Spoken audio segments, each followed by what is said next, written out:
Bonjour tout le monde et bienvenue dans cette petite vidéo. Alors vidéo un peu spéciale parce que c'est la première fois depuis que j'ai cette chaîne YouTube que je vais enfin répondre à quelques questions, des questions que vous vous posez sur moi, sur ma vie, sur ma chaîne. Et ben voilà, cette vidéo est dédiée à ça. En tout cas, avant de commencer, j'aimerais à tous vous souhaiter une très bonne année 2026. Voilà, et surtout, merci énormément d'être toujours plus nombreux à suivre mes aventures culinaires, que ce soit à Paris, en France ou dans le monde. Je sais que je fais pas assez de France, ça va venir. Voilà, il faut juste un petit peu d'organisation. En tout cas, il y a de beaux voyages qui arrivent bientôt. On va pouvoir aller ensemble voir ce qu'on mange ailleurs. Donc, sans plus attendre, je vais répondre à vos questions. J'ai demandé aux gens qui me suivent sur Instagram, posez-moi vos questions. Voilà, donc j'ai une série de dizaines de questions, un peu plus, un peu moins, où je vais essayer de répondre le plus honnêtement possible. Première question de Site qui me demande « Quel est ton métier de base et vis-tu uniquement de YouTube maintenant ?» Alors ça, c'est une question qui revient beaucoup, qui je pense doit un peu vous titiller. Vous devez vous dire quand même comment ils font pour vivre les YouTubeurs. Alors, moi, depuis 2011, j'étais coursier à vélo. Voilà, taf que j'ai adoré faire. Et je me suis arrêté il y a 1 an et demi. Ça me manque beaucoup parce que j'adorais rouler très vite dans Paris comme un con avec mon enceinte. Et voilà, c'est vraiment un taf que j'ai adoré faire. J'ai dû arrêter parce que je gagnais beaucoup moins qu'avant et parce qu'il me fallait du temps libre pour pouvoir me consacrer à ma chaîne YouTube.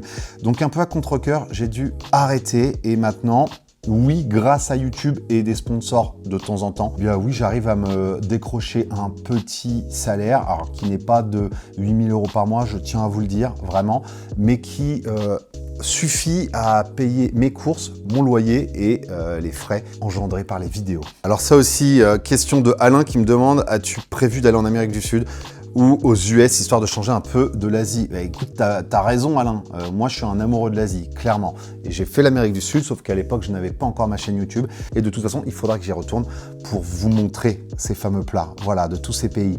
Donc oui, ça devrait arriver. Pas maintenant tout de suite, malheureusement, mais ça devrait arriver. Alors, il y a Thomas qui me demande, tu vas quand en Chine? Alors je sais que la Chine est très à la mode en ce moment, de par le fait que le visa est gratuit pour les Français, du coup tout le monde y va, tout le monde fait des vidéos, du coup il y a un engouement énorme pour la Chine. On aimerait beaucoup y aller et ça va se faire. Le problème c'est que là on aurait dû y aller au mois de février, mais on s'est dit il va faire 10 degrés. Passer un mois dans un pays où il fait 10 degrés, je quitte pas Paris pour aller me remettre dans le froid. Voilà, je préfère attendre les beaux jours et peut-être faire ça en septembre ou en octobre. Donc oui, ça devrait arriver.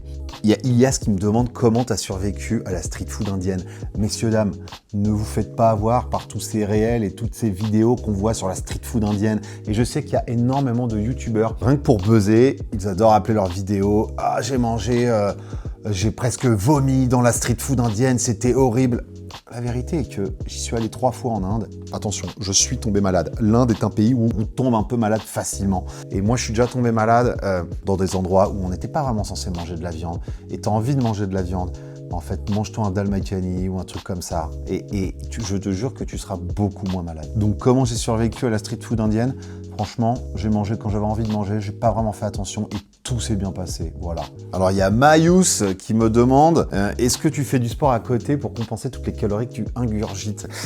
Bah, en fait, comme je l'avais dit, j'étais coursier à vélo, j'ai arrêté. C'est-à-dire que pendant 13 ans de ma vie, j'ai fait 70 bornes, 80 bornes de vélo par jour. Et du jour au lendemain, j'ai arrêté pour devenir youtubeur bouffe. Et oui, à l'époque, faire du sport, c'était mon truc de tous les jours. C'est-à-dire que je prenais mon vélo et je partais dans Paris jusqu'à 6 h le soir. Donc, je faisais beaucoup de sport. Et j'étais obligé parce que c'était mon taf.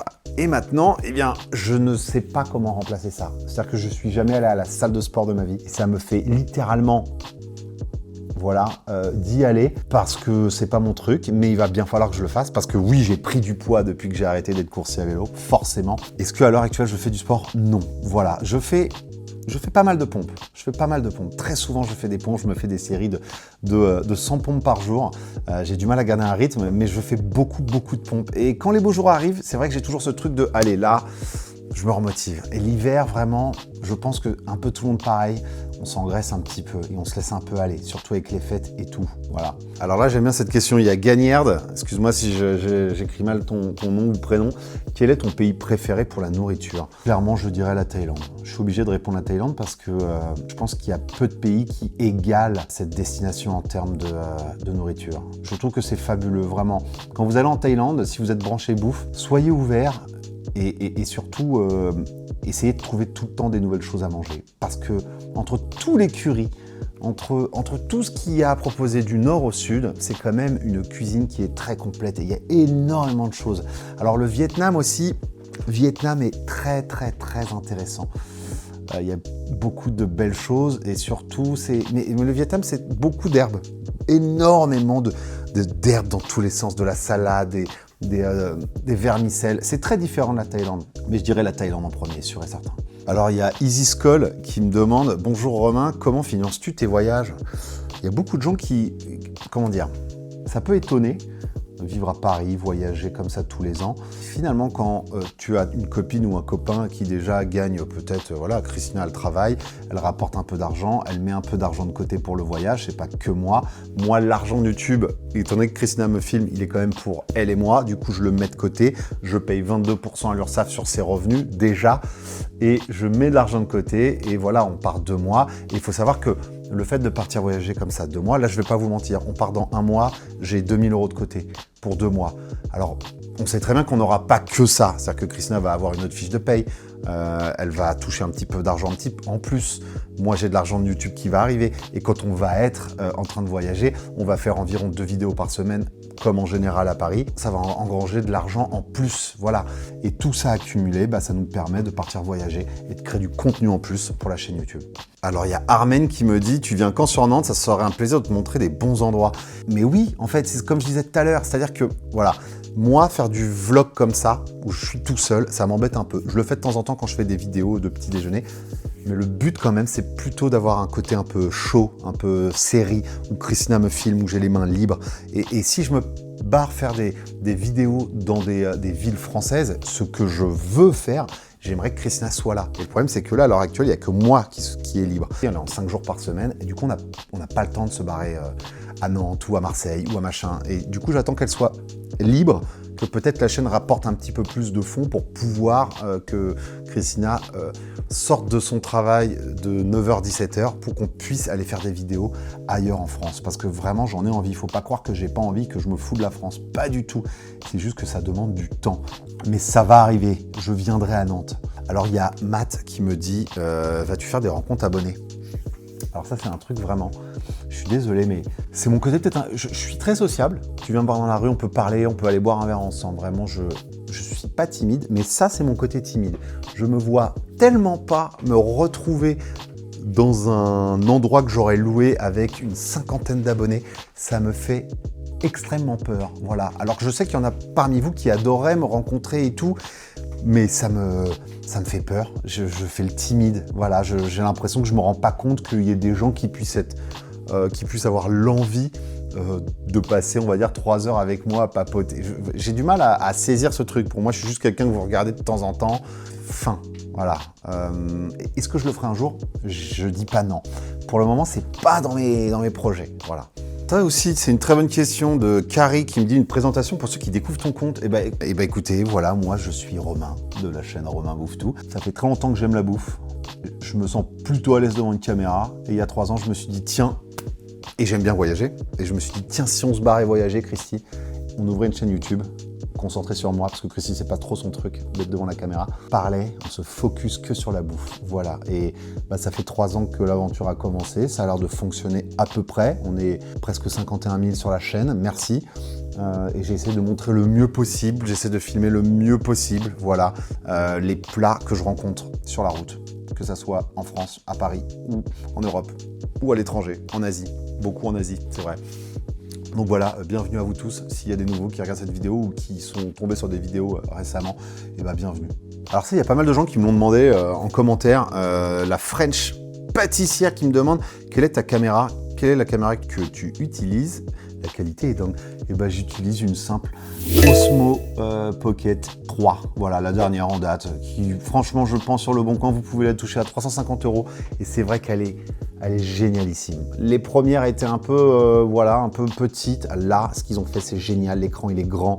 C'est petit. Si tu as un petit pied comme ça, Ça, tu vois, pour ceux qui ont vu mes vidéos des petits déj et tout, tu la prends, tu la mets là, ça fait des angles différents.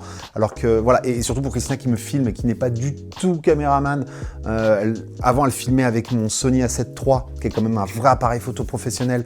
Il y avait très souvent des zones brûlées. Alors, la qualité est meilleure sur un Sony, mais là, il y avait beaucoup de zones brûlées ou alors trop noires. Et Christina me disait, comment je fais, machin. C'était une galère pas possible et c'était gros. Et j'avais un gros micro sur le dessus. Alors que maintenant, mon micro, bah, c'est ça, il est minuscule.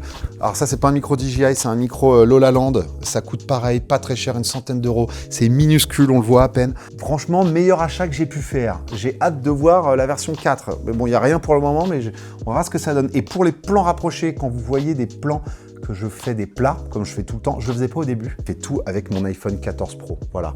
Tu as un mode cinématique que j'utilise de temps en temps, ou le mode 4K 60 images secondes, et tu filmes comme ça tout doucement tes plats. Je fais que avec ces deux choses-là. Voilà. Alors, il y a Kimakas qui me dit quel a été ton plat coup de cœur 2025. Et bah ça, quand on était en Ouzbékistan, à Bukhara ou Khiva, je ne me rappelle plus, une des deux villes, j'ai découvert les pâtes à l'aneth. Alors ça, vraiment, je n'avais jamais vu ça de ma vie. Alors, c'est pas des pâtes où on rajoute de l'aneth. Pour ceux qui n'ont pas vu la vidéo, c'est une pâte pour faire des nouilles, mais dans la pâte, tu ajoutes un énorme bouquet d'aneth qui, bah, du coup, se mélange entièrement à la pâte. Tu te retrouves avec des pâtes vertes. Et alors ça, c'est magnifique. Trop bon. Servi avec juste une cuillère de crème fraîche. Tout un rapport chaud-froid avec le goût de l'aneth dans les pâtes. C'était magnifique.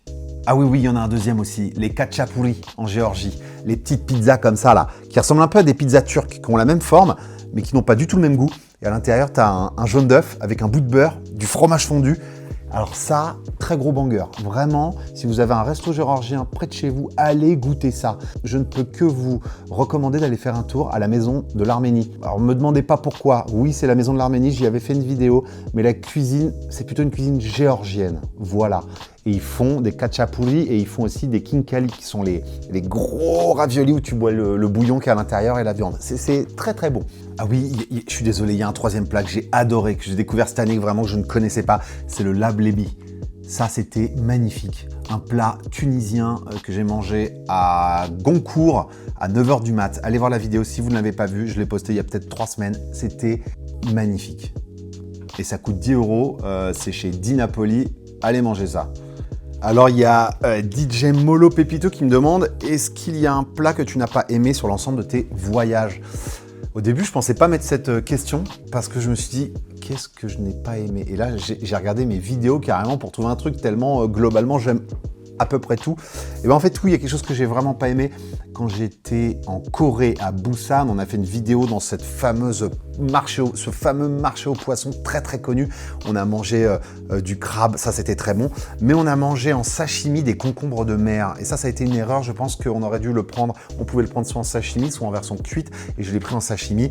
Et c'était vraiment trop élastique, trop caoutchouteux.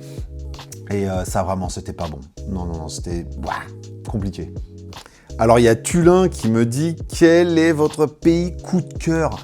Pour le coup, un pays que j'ai pas encore fait avec cette chaîne, je pense que ça a été le Pakistan, quand on y allait en 2019. En fait, à l'arrivée du Covid, on était au Pakistan, on s'est retrouvé bloqué. On a eu très peur de rester bloqué là-bas. Ça aurait été très compliqué. On a réussi à s'enfuir en Thaïlande. Voilà. Donc, le Pakistan, c'est un pays qui est magnifique, où les gens sont adorables, la bouffe est bonne. Vraiment à faire. Et surtout, ça n'a plus ce côté pas très safe que ça pouvait avoir il y a encore une dizaine d'années. Voilà. Et pour faire plus classique, après le Pakistan, récemment, on est retourné au Vietnam et de plus en plus, le Vietnam devient un de mes pays favoris, vraiment. Autant j'adore la Thaïlande, mais le Vietnam, il y a quelque chose en plus, il y a quelque chose que vraiment j'adore. Voilà, vraiment. Et le trip que j'ai fait de 12 jours en moto avec Christy dans le dos, j'ai absolument adoré et j'aimerais le refaire et le refaire encore et encore. Bon, alors là, cette question, elle est très dure. De Gravelux. Salut à toi, Gravelux. À ce soir au bar. Un mois sans pinte ou un mois sans feu? Le salaud. C'est très dur. Très dur comme question. Je pense... En fait, je sors beaucoup. J'aime beaucoup voir mes amis. J'aime beaucoup faire la fête. Donc, j'ai envie de dire un mois sans feu. Mais ça me brise le cœur. Voilà. Mais en même temps, je me... Allez, on va dire, pour ma santé, on va dire un mois sans pinte. Et on va terminer avec cette question. D'où te vient cette passion pour la nourriture. Alors, cette passion pour la nourriture, je pense vraiment que ça vient de mes parents.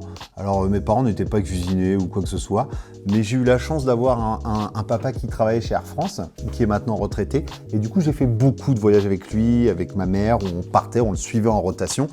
Et c'est-à-dire que dès mon plus jeune âge, vraiment, mes parents m'ont emmené manger de la street food en Thaïlande. Et j'ai eu vraiment un rapport avec ce pays depuis mon plus jeune âge. D'ailleurs, c'est là où j'ai fait mes premiers pas en Thaïlande quand j'avais 1 an. Et depuis très jeune, donc, mes parents m'ont fait connaître cette nourriture. Et voilà, le fait de manger dans la rue. Et depuis que je suis tout petit, j'ai un amour pour la nourriture qui est énorme, voilà, et qui ne fait que grandir. Et je pense vraiment que c'est grâce à eux que j'ai cet amour pour la bouffe, voilà, pour la bouffe et le voyage. Bon, en tout cas, merci à tous d'avoir regardé cette vidéo. J'ai essayé de vous répondre le mieux que je pouvais. Et j'aimerais surtout remercier énormément Christina, parce que sans elle, cette chaîne n'existerait pas. Voilà, sans elle, je ne pourrais pas me filmer dans tous ces petits restos sympas. Alors parfois, je me filme tout seul, comme je l'ai dit tout à l'heure, mais c'est vraiment pas ce que je préfère. Du coup, n'oubliez pas, quand vous regardez mes vidéos, que Christina est derrière la caméra. C'est très important. Merci à vous d'avoir regardé cette vidéo jusqu'à la fin. Je vous fais un bisou et on se voit dimanche pour une vidéo thaïlandaise. Voilà, chut, allez, ciao.